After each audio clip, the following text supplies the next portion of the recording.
The rain didn't just fall in the city, it attacked. It lashed against the crumbling brick of the subway entrance, turning the evening commute into a frantic, blurred struggle for survival. Elisa Covington pulled her thin cardigan tighter around her shoulders, her boots squelching as she stepped over a stagnant puddle. She was exhausted, the kind of soul-deep weariness that comes from pulling double shifts at a hospice center where the pay is low but the emotional cost is a debt you can never fully repay. All she wanted was to get to her cramped studio apartment, heat up a bowl of soup and disappear into the silence. But the universe had other plans. Through the rhythmic thrum of the downpour and the screech of distant brakes, a sound pierced the air. It wasn't the city's usual cacophony.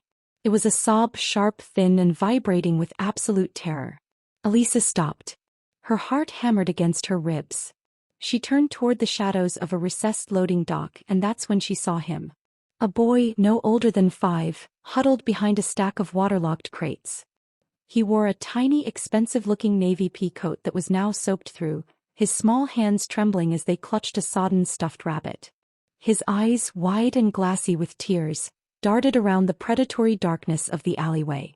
"Hey," Elisa breathed, her voice barely a whisper, yet it carried a warmth that seemed to push back the cold. She didn't approach too fast.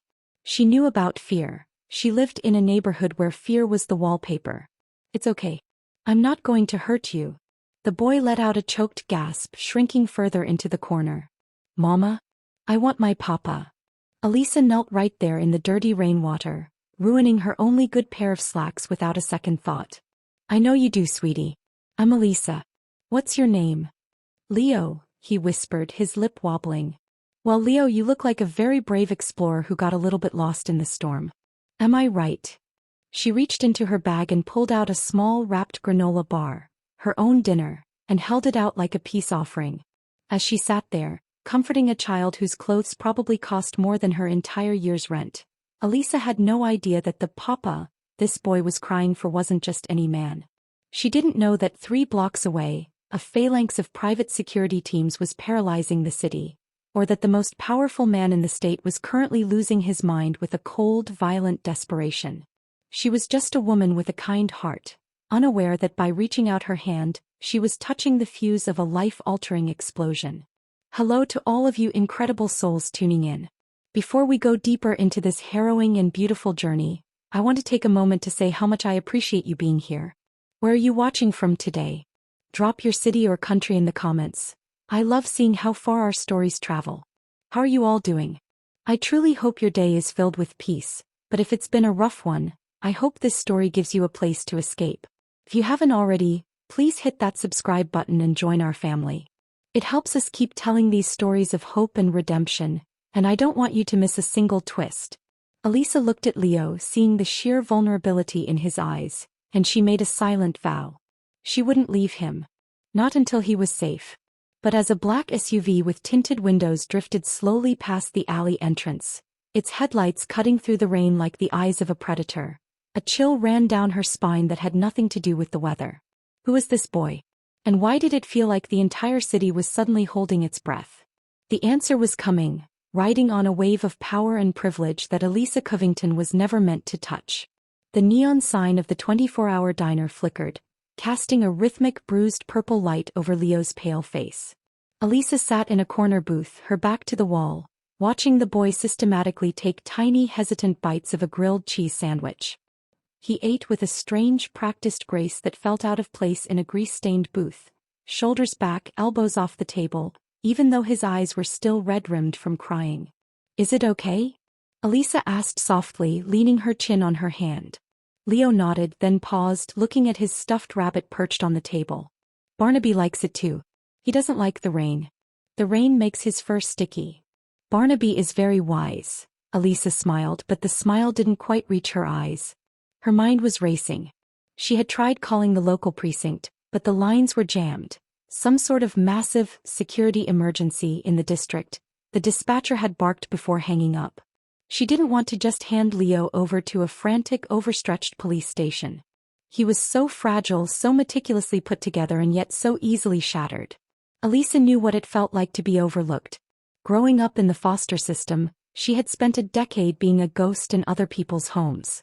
She had learned early on that the world was divided into those who were protected and those who did the protecting. She had chosen the latter, pouring her life into hospice care because she couldn't stand the thought of anyone, young or old, facing the dark alone. "My papa says that explorers have to be resilient," Leo said suddenly, using a word far too big for a 5-year-old. "But I think I'm not very resilient today." I dropped my papa's hand because I saw a cat. A silver cat with green eyes. I just wanted to say hello. "Sometimes the best things in life start with a hello that goes a little wrong," Elisa whispered, thinking of her own life. She had no family, a bank account that hovered dangerously close to double digits, and a landlord who was 1 week away from losing his patience. Her deepest fear wasn't poverty, she was used to that. It was the idea that she would leave this world without having truly anchored herself to anyone. As she wiped a stray crumb from Leo's chin, she noticed a small, discreet GPS tracker pinned to the inside of his pea coat. It was glowing a steady, pulsing crimson. "Leo, what is?" Before she could finish, the diner's heavy glass door was practically thrown off its hinges. The bell above the door didn't just chime, it screamed. A man burst in, followed by 4 others in tactical gear. The air in the diner seemed to freeze, the temperature dropping 20 degrees in an instant. The leader didn't look like a father. He looked like a god of war carved out of granite and dressed in a $3,000 suit. His hair was damp, his face a mask of such terrifying, cold fury that the waitress dropped her tray of mugs. This was Julian Vane. A man whose last name was whispered in boardrooms like a prayer or a curse. He was the architect of the city's skyline and the owner of its soul. Leo. The name tore from Julian's throat, a raw, guttural sound that shattered his composed exterior. Leo jumped from the booth, his face lighting up. "Papa." But as Julian lunged forward to scoop his son into his arms, his eyes locked onto Elisa. They weren't filled with gratitude. They were sharp, suspicious, and burning with a lethal intensity. He saw her ragged cardigan, her ruined boots, and the way she was sitting so close to his heir. In his world, kindness was a transaction, and a stranger with his son was usually a kidnapper waiting for a payday. "Who are you?" Julian demanded, his voice dropping to a low, dangerous growl that made the hair on Elisa's arms stand up. He stepped between her and Leo, shielding the boy with his massive frame. "And what have you done to my son?" Elisa stood up slowly, her heart hammering, but she didn't flinch. She had stared down death in hospital rooms. She wasn't about to be intimidated by a man just because he had a sharp suit and a terrifying aura. "I bought him a sandwich," she said, her voice steady and unimpressed. "And I kept him dry." "You're welcome." The silence that followed was suffocating. The bodyguards shifted, eyes darting to Julian, waiting for a signal to intervene. No one talked to Julian Vane like that. No one. Julian Vane froze. The air in the diner was thick with the smell of burnt coffee and the electric charge of his presence. He looked down at Leo, who was clinging to his leg, and then back at the woman standing before him. She looked exhausted, her clothes were damp, and she was currently looking at one of the most feared men in the country as if he were a rude customer at a grocery store. "He was alone," Elisa said, her voice cutting through the tension. "He was terrified, soaked to the bone, and hiding in an alley. If you're his father, you might want to work on your grip." One of the security guards stepped forward, his hand moving toward the holster concealed beneath his jacket. "Sir, we should secure the perimeter and take the woman in for questioning. We don't know her involvement." "Stand down," Julian snapped, though his eyes never left Elisa's. He saw the way she didn't look at his watch or his suit or the men with guns. She only looked at Leo with a lingering, protective concern. "Papa, she was nice," Leo chimed in, holding up his soggy stuffed rabbit. "She gave me a granola bar. And Barnaby likes her. She said I was a brave explorer." Julian's gaze softened for a fraction of a second as he looked at his son, before hardening again as he turned back to Elisa. "I don't know who you are or what you think you're playing at, but people don't just help someone like my son without an agenda. How much do you want? Give my assistant a number and forget you ever saw us." Elisa felt a hot flash of anger rise in her chest. She reached into her pocket, pulled out the crumpled receipt for the grilled cheese, exactly $7.42, and slapped it onto the laminate table. "I don't want your money, Mr. Vane. I assume that's who you are, given the private army. I helped a lost little boy because he was a lost little boy. If you think every act of human decency comes with a price tag, then I feel sorry for you. And I feel even sorrier for him. She grabbed her bag, shoved her damp hair out of her eyes and walked toward the door. The security team parted for her, not because they were being polite, but because the sheer force of her indignation seemed to create a vacuum. "Wait," Julian called out, his voice echoing in the small space. It wasn't a command this time, it was something closer to a question. Elisa didn't stop. She pushed through the heavy glass door and stepped back out into the torrential rain. She needed to get away from the suffocating weight of his wealth and the coldness in his eyes. She started walking fast, her heart thumping, her mind already trying to process the surreal encounter. She was halfway down the block when the screech of tires drowned out the rain. A black sedan swerved to the curb, blocking her path. Two men in suits stepped out, but they weren't looking at her. They were looking behind her. Suddenly, a hand gripped Elisa's arm, not roughly but with an ironclad certainty. She spun around, ready to swing her bag, only to find herself inches away from Julian Vane.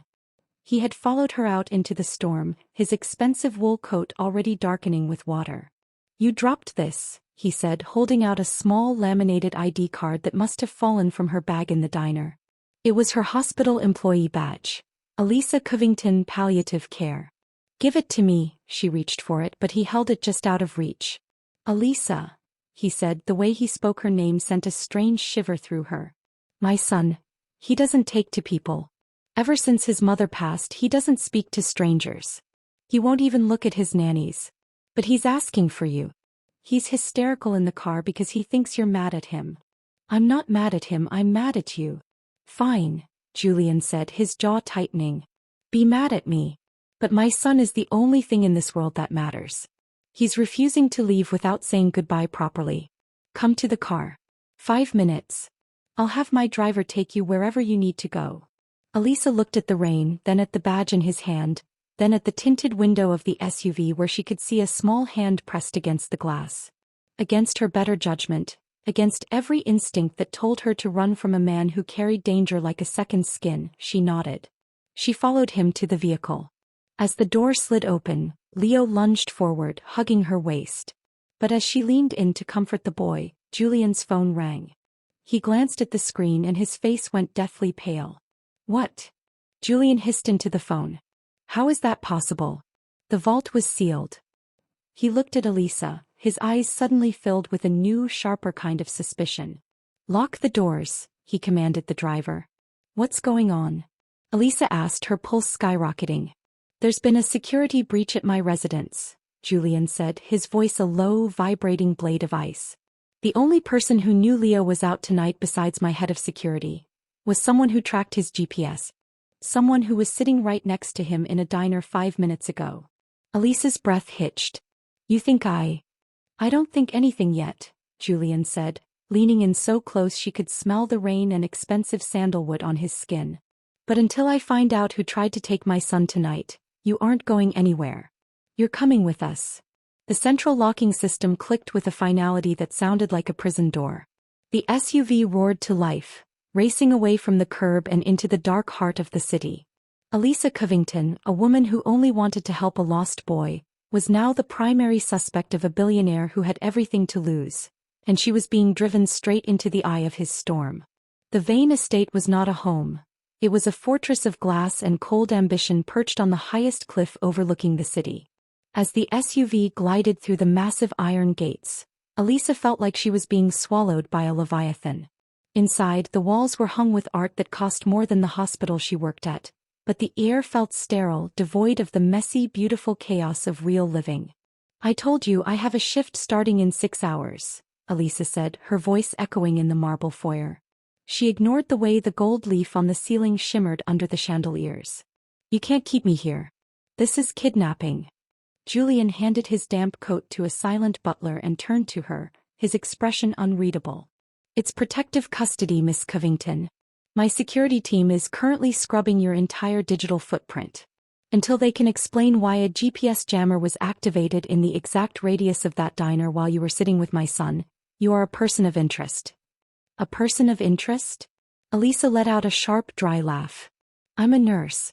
My digital footprint consists of student loan statements and cat videos. You're looking for a monster because that's all you know how to see. Before Julian could respond, Leo's small voice drifted down from the grand staircase. Is Elisa staying for tea? Julian's posture shifted instantly. The ruthless titan vanished, replaced by a man who looked suddenly, deeply out of his depth. She's staying for a little while, Leo. Go with Mrs. Higgins to get into dry clothes. As the boy was led away, Julian turned back to Elisa. The fire in his eyes had dimmed to a steady, inquisitive glow. Tea, he muttered almost to himself. He hasn't asked anyone to stay for tea in 2 years. The next few hours were a blur of high-tension interrogation disguised as a waiting period. Elisa was kept in a library filled with first-edition books, but she was too restless to read. Julian paced the room like a caged panther, taking calls in low, jagged bursts of Italian and Mandarin. Yet in the quiet moments between the chaos, the tension began to shift. It stopped being purely about suspicion and started becoming about awareness. Elisa watched him, really watched him. She saw the way his hand shook slightly when he looked at a photo of Leo on his desk. She saw the exhaustion etched into the corners of his mouth. You're doing it wrong, she said suddenly, breaking a long silence. Julian stopped pacing. I beg your pardon? The way you're looking for the threat, Elisa said, standing up and walking toward him. You're looking at satellites and servers. But Leo didn't get lost because of a GPS failure. He got lost because he was lonely. He told me he saw a silver cat. He just wanted a friend, Julian. You've built him a castle, but he's starving for a home. Julian stepped into her space, his presence overwhelming. He was a man used to people trembling in his wake. Yet this woman was lecturing him on fatherhood while wearing a cardigan with a loose thread. You think you know my son after 1 hour? I know grief, Elisa countered, her voice dropping to a whisper. I see it every day in the eyes of my patients. I see it in Leo. And I see it in you. The air between them thrummed. For a second, the billionaire and the nurse weren't adversaries. They were just two people standing too close in a vast empty house. Julian reached out, his fingers hovering just inches from her cheek, as if he wanted to see if she was real or just another shadow in his fortress. The moment was shattered by his head of security, a man named Gunnar, bursting into the room. Sir, we've tracked the source of the breach. It wasn't the woman. Julian's hand dropped instantly. Talk. The signal originated from a device planted in the boy's stuffed rabbit, Gunnar said, holding up a tablet. And we've identified the buyer of the tech. It's someone from within the board of directors. They weren't trying to kidnap him, sir. They were trying to track your movements through him to time a hostile takeover of the merger tonight. Julian's face turned into a mask of pure, murderous ice. But Elisa didn't see the titan. She saw the father whose son had been used as a pawn. He could have been killed, Julian breathed, the realization hitting him like a physical blow. He turned to Elisa, the suspicion finally fully evaporating, replaced by a raw, naked vulnerability. You saved him. If you hadn't stopped in that alley, if you hadn't taken him to that diner. I just did what anyone would do, Elisa said softly. No, Julian said, stepping closer again, his voice thick with a new kind of intensity. No one does anything for nothing, Elisa. Except apparently you. Just as the tension threatened to pull them together, a loud crash echoed from the kitchen, followed by a scream. Elisa didn't wait for the security team. She bolted toward the sound, her medical instincts taking over, while Julian followed, his heart pounding for a reason he couldn't yet name. The kitchen was a chaos of shattered porcelain and spilled milk. Mrs. Higgins, the elderly housekeeper, was clutching her arm, her face ashen, while Leo stood frozen by the pantry, his eyes wide with a terror that went beyond the broken dishes. But it wasn't an intruder that had caused the scream. He's not breathing right. Mrs. Higgins gasped, pointing at Leo. Elisa didn't hesitate. She bypassed the sprawling puddles of milk and knelt beside the boy. Leo wasn't crying. He was gasping, his chest heaving in shallow, panicked lunges, his skin beginning to take on a terrifying bluish tint. It's an anaphylactic reaction, Elisa said, her voice a calm, sharp contrast to the rising panic in the room. She looked at the spilled bowl on the counter. Was there almond milk in that? We keep this house sterile. How did? The granola bar, Elisa whispered, a cold realization dawning on her. The one I gave him in the alley. It had almond butter. The guilt hit her like a physical blow, but she didn't let it paralyze her. Julian, do you have an EpiPen? Now. The next 60 seconds were a blur of motion. Julian sprinted to a concealed medical cabinet while Elisa kept Leo's airway open, talking to him in a low, soothing rhythm. Look at me, Leo. Just look at my eyes. You're a brave explorer, remember? We're just navigating a little mountain right now. Julian slammed the injector into her hand. Elisa didn't blink. She administered the dose through the boy's trousers. Within seconds, the frantic whistling in his lungs began to ease. The color crept back into his cheeks.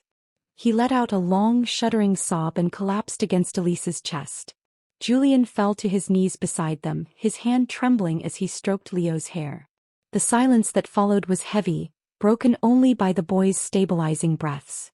I'm so sorry, Elisa choked out, the weight of her mistake crushing her. I didn't think. I was just trying to feed him. I almost. You saved him, Julian said, his voice thick and unrecognizable. He looked at her, and the suspicion that had defined their entire encounter was gone, replaced by something far more dangerous, profound, raw gratitude. Twice in one night, Elisa. You saved the only thing that matters to me. He reached out, his hand covering hers on Leo's back. The contact was electric, a grounding force in the middle of the storm. But as their eyes locked, the game-changing truth Julian had been hiding finally spilled out. I didn't just bring you here because of the security breach, Julian confessed, his voice dropping so low the security team couldn't hear. I brought you here because I recognized you. Elisa frowned, her heart skipping a beat. Recognized me? From where? I've never been in a place like this in my life. Julian stood up, pulling a leather-bound folder from the kitchen island. He opened it to reveal a series of medical reports and a photograph of a woman who looked strikingly like Elisa, though older. This is the St. Jude's Palliative Wing, Julian said, pointing to the letterhead. 3 years ago my wife, Elena, was moved there in her final weeks. You weren't her primary nurse, but you were there. You were the one who sat with her at 3 a.m. when I was stuck in a board meeting across the ocean. You were the one who recorded her voice on a digital recorder so Leo would have something to hear when he grew up. Elisa's breath caught in her throat. The memory flooded back. A beautiful, frail woman who had spent her last days worrying about a son who was too young to understand goodbye. I never knew your name, Julian whispered, stepping closer, his shadow engulfing her. I only knew the voice on the recording. I spent 2 years trying to find the angel of the night shift, to thank her. And tonight, my son finds you in an alleyway in the middle of a storm. The revelation shattered the last of Elisa's defenses. She wasn't just a random stranger. She was a ghost from his past, a thread of kindness that had held his broken family together before they even knew she existed. The stakes weren't just about a lost boy anymore. They were about a debt of the soul. Julian. She started, but he shook his head. The board members who tracked Leo. They aren't just after my company, Elisa. They knew about the recording. They knew I was looking for you. They've been using my grief against me for years. He gripped her shoulders, his gaze burning with a fierce, protective light. They think you're my weakness. And after tonight, I think they might be right. Before Elisa could process the weight of his words, the power in the mansion flickered and died. The emergency red lights bathed the kitchen in a bloody glow. Sir, Gunnar's voice crackled over the intercom, sounding more urgent than ever. The perimeter has been breached by a second team. This isn't a takeover anymore. It's an extraction. They're coming for the boy and the woman. The red emergency lights turned the marble hallways into a labyrinth of blood and shadows. The silence of the mansion was gone, replaced by the mechanical thud of a helicopter hovering too low and the distant rhythmic shatter of glass from the lower levels. Get them to the safe room. Now.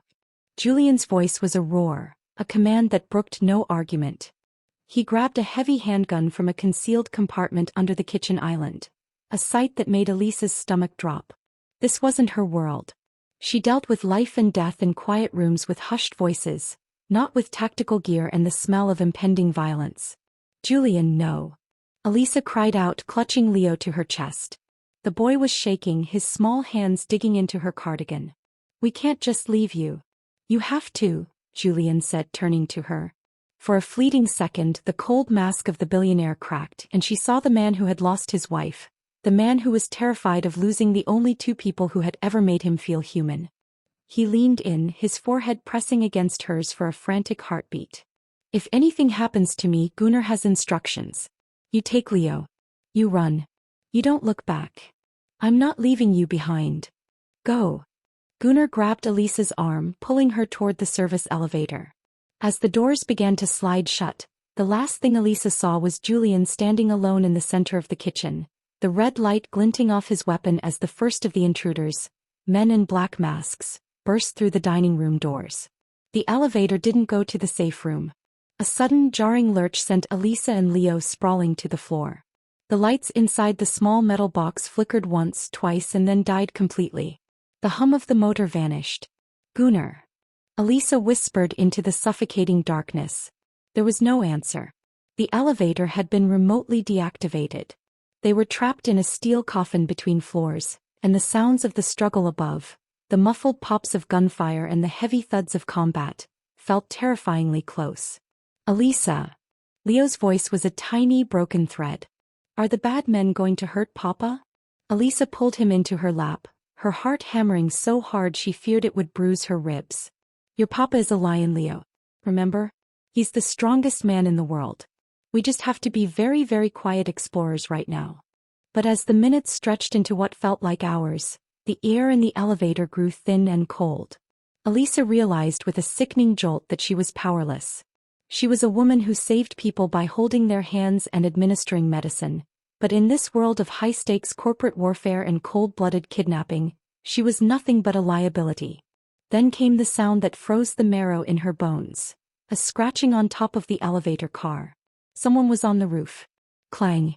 The emergency hatch above them creaked. A flashlight beam sliced through the darkness, blinding her. Found them, a gravelly voice whispered. Before Elisa could scream, the hatch was ripped open. But it wasn't Julian. It wasn't Gunnar. It was a man she didn't recognize, his face scarred and his eyes devoid of any mercy. He reached down, his gloved hand closing around Leo's arm. No. Let him go. Elisa fought like a cornered animal, kicking and clawing, but the man was an immovable wall of muscle. He shoved her back against the railing with such force that her head snapped against the metal. Stars exploded in her vision. As she slumped to the floor, her consciousness fraying at the edges, she heard Leo's piercing scream as he was hauled up through the hatch. Papa. Please. Help me. Leo. Elisa tried to move, but her limbs felt like lead. Through the haze of pain, she saw a second man drop into the elevator. He didn't grab her. Instead, he tossed a small, heavy object onto the floor. It hissed, releasing a thick, sweet-smelling gas. The last thing Elisa felt was the crushing weight of failure. She had promised to protect him. She had been given a second chance to save the family of the woman she had once comforted, and she had failed. As the darkness claimed her, she saw Julian's face in her mind, not the billionaire, but the man who had looked at her with such desperate hope, and she knew that when he found this empty elevator, it would break him in a way no corporate takeover ever could. The world went black, leaving only the sound of the rain lashing against a house that was no longer a fortress, but a ruin. The darkness wasn't total. It was a thick, syrupy gray that smelled of ozone and industrial cleaning fluid. Elisa's eyes fluttered open, her head throbbing with a rhythmic, stabbing pain. She was no longer in the elevator. She was lying on a cold concrete floor in what looked like a subterranean parking garage beneath the estate. Her hands were bound with zip ties, the plastic biting into her skin. But her first thought wasn't of the pain. Leo, she croaked, her throat raw from the gas. The boy is being processed, a voice echoed through the cavernous space. Elisa struggled to a sitting position, her vision clearing. Standing a few yards away was a man she recognized from the photos in Julian's study.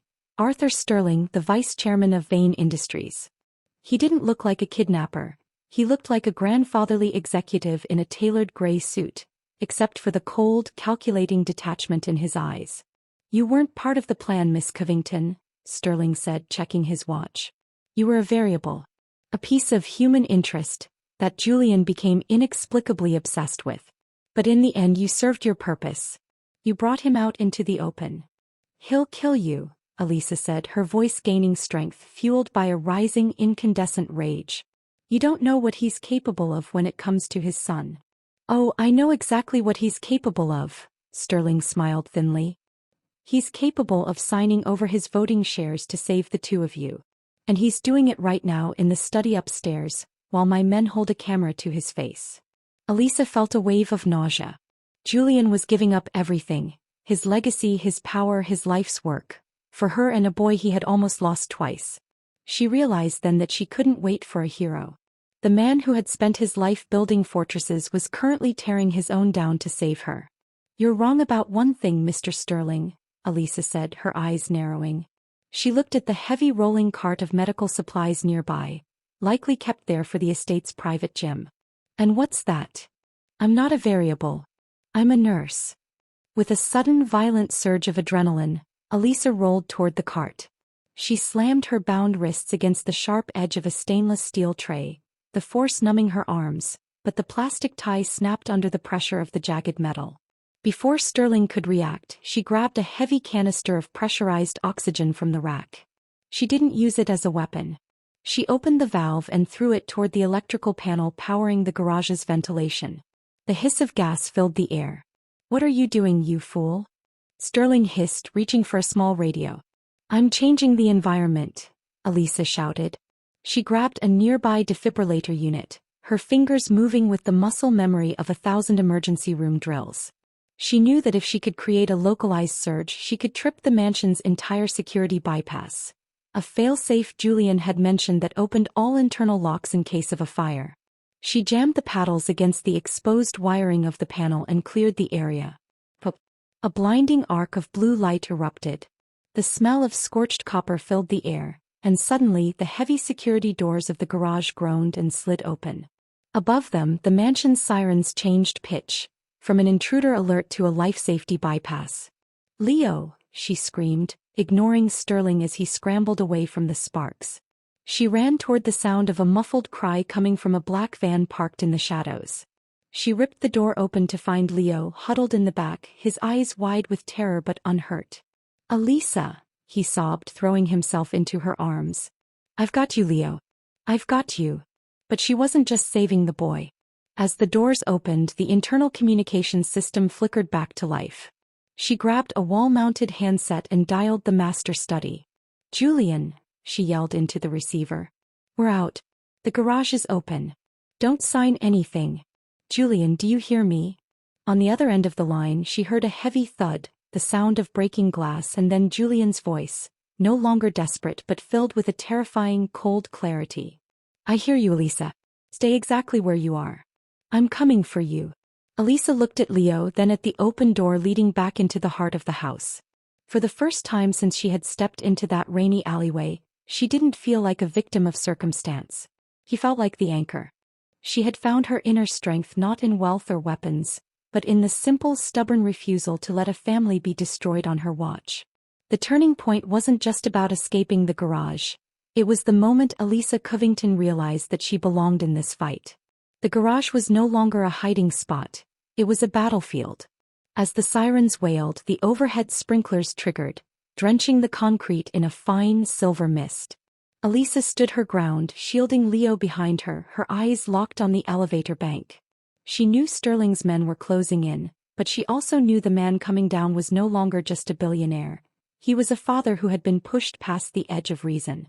The elevator doors hissed open. 3 of Sterling's tactical team burst out first, but they didn't even have time to raise their weapons. Julian followed them like a shadow of death. He moved with a brutal, terrifying efficiency she hadn't seen before. He disarmed the first man with a sickening crack of bone, using him as a human shield against the second, before delivering a strike that sent the third crashing into a concrete pillar. Julian didn't stop until he was standing 10 feet from Elisa. His suit was torn, his knuckles were bloodied, and his eyes were wild, until they landed on Leo. "Papa!" Leo cried out. Julian's entire frame shuddered. He dropped his weapon and fell to one knee, pulling Leo into an embrace so tight it seemed he intended to fuse the boy to his own soul. For a long moment, the chaos of the mansion faded. There was only a father and a son, reunited in the ruins of their fortress. But the twist was yet to come.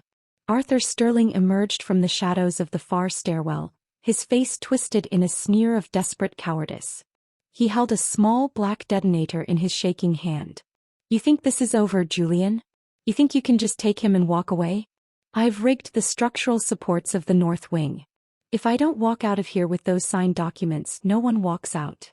Julian stood up slowly, his hand still resting on Leo's head. He looked at Sterling not with fear but with a cold, unsettling pity. You always were short-sighted, Arthur. Sign it. Sterling screamed. Or I level this place. Go ahead, Julian said, his voice eerily calm. Press the button. Sterling's thumb twitched. He jammed the button down. Nothing happened. No explosion. No roar of collapsing concrete. Just the steady rhythmic hiss of the sprinklers. You see, Arthur, Julian said, stepping forward, his footsteps echoing like a funeral march. While you were busy playing at being a villain, Elisa was busy being a nurse. When she tripped the life safety bypass, she didn't just open the doors. She activated the emergency flooding of the basement conduits. Your detonators are currently underwater. They're useless. Just like you. The look of utter defeat on Sterling's face was the most satisfying thing Elisa had ever seen. As Gunnar and the remaining loyal security team swarmed the garage to apprehend the board members, Julian turned back to Elisa. He walked toward her, the rain and the sprinklers soaking them both. He didn't say a word. He simply reached out and took her hand, his thumb tracing the red marks left by the zip ties. The anger in his eyes vanished, replaced by an intensity that made Elisa's breath catch. You saved us, Julian whispered, his voice vibrating with an emotion he couldn't hide. Not just tonight. You saved us 3 years ago when you gave me back my wife's voice. And you saved us tonight by showing me that there's still something in this world worth more than power. I told you, Elisa said, her voice trembling but certain. I'm just a nurse. No, Julian said, leaning in until his breath warmed her skin. You are the only person who ever looked at Julian Vane and saw a man instead of a bank account. And I am never letting you go back to that alleyway again. In that moment, amidst the wreckage of his empire and the echoes of the sirens, the billionaire did something he hadn't done in years. He smiled, a real authentic smile that reached his eyes. He pulled Elisa into his arms, and as their lips met in a desperate, hard-earned kiss, the world felt right for the first time. The justice wasn't just in the arrests being made, it was in the recovery of a heart that had been frozen for far too long. 6 months later, the city was once again bathed in rain, but this time, Elisa viewed it from the floor-to-ceiling windows of a warm, sun-drenched sunroom. The Vane estate had been transformed. The cold, sterile marble was now softened by plush rugs, the walls were lined with photos of laughter rather than cold portraits, and the scent of expensive sandalwood had been replaced by the smell of home-baked cookies and fresh lilies. Elisa adjusted her stethoscope around her neck. She hadn't left her profession, she had simply expanded her reach. With Julian's backing, she had founded the Elena Vane Memorial Foundation, a network of community-led clinics that provided high-level care to those the city usually forgot. She still pulled shifts, but now she did so with the weight of a legacy behind her. Are you ready? A deep voice rumbled from the doorway. Elisa turned to see Julian. He looked different. The jagged edges of his personality had been smoothed by peace. He was no longer the ruthless titan of industry. He was a man who spent his Saturday mornings at soccer games and his evenings reading bedtime stories. Almost, Elisa smiled, walking into his arms. I just have to finish these reports for the new wing. Julian pulled her close, his chin resting on the top of her head. The new wing can wait 20 minutes. There's someone in the garden who says the explorers are leaving without him. They walked out onto the terrace where Leo was waiting, dressed in a miniature lab coat Elisa had bought him for his birthday. He was crouched over a flower bed, carefully inspecting a ladybug with a magnifying glass. Look, Elisa. I think this one is a brave explorer too. Leo shouted, his face beaming with a joy that was no longer a rare occurrence, but a daily reality. Elisa knelt beside him, her heart full. She looked back at the house, then at Julian, who was watching them both with a look of such profound, quiet adoration that it made her eyes sting. She had walked into that rain-soaked alleyway as a woman who felt like a ghost, and she had emerged as the heart of a family that had forgotten how to beat. The mystery of the lost boy had been solved, but the journey they had started together was only beginning. The board members were behind bars, the company was thriving under a more compassionate leadership, and the echoes of the past had finally been laid to rest. I love you, Julian whispered, taking her hand as they walked toward the car, ready for another day of changing the world together. I love you too, Elisa replied, leaning her head on his shoulder. As they drove through the gates, the sun broke through the clouds, casting a golden light over the city. It was a new beginning, one built on a foundation of genuine kindness, a grilled cheese sandwich and the courage to help a stranger in the rain. I hope you enjoyed this emotional journey. This story is a testament to how one small act of kindness can ripple out and change the world. What was your favorite moment between Elisa and Julian? Let me know in the comments below. If you loved this story and want to see more emotional, high-stakes narratives, please subscribe to the channel and hit that notification bell. Your support means everything to us and helps us keep these stories coming. Thank you for watching, and I'll see you in the next one.